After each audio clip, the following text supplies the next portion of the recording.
السلام علیکم۔ ہماری آج کی کہانی کا نام ہے ظالم ملکہ۔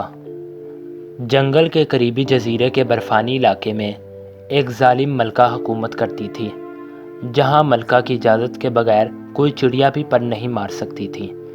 وہ ہر کام اپنے طریقے اور روپ سے کروانے کی عادی تھی، مگر یہ ملکہ اب تک اولاد سے محروم تھی۔ یہ شاید اس کی بد نصیبی تھی یا پھر رعایا کی بد دعا کہ ملکہ اتنے عرصے تک صاحب اولاد نہ ہو سکی۔ پھر ایک روز ایسی انہونی ہوئی کہ کسی کو اس پر یقین نہ آیا۔ ملکہ کے ہاں ایک خوبصورت سی نرم پھولے گالوں والی گڑیا نے جنم لیا، جو اتنی خوبصورت تھی کہ جو بھی اسے دیکھتا ہی رہ جاتا۔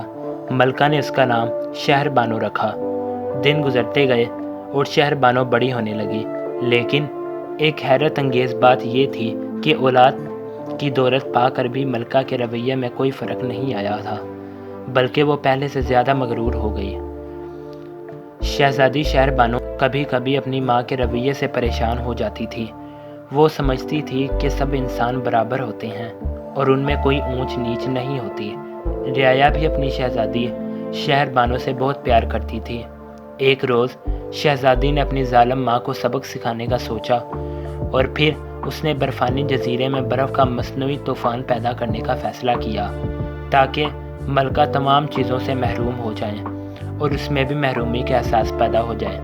اگلے روز ملکہ اپنے وزیر کی کسی غلطی پر گرج رہی تھی کہ محل کا دربار میں پریشانی کے عالم میں ملکہ کو طوفان کی خبر دینے پہنچا۔ یہ سن کر وہ سخت پریشان ہو گئی۔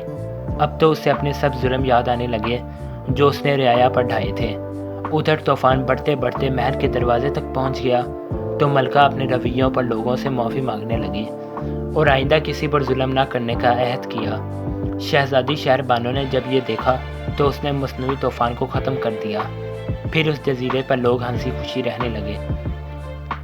کہتے ہیں وہاں برف کی منجمد زندگی بھی خوشحال دکھائی دیتی ہے اور ہر تنگی میں بھی آسانی نظر آتی ہے۔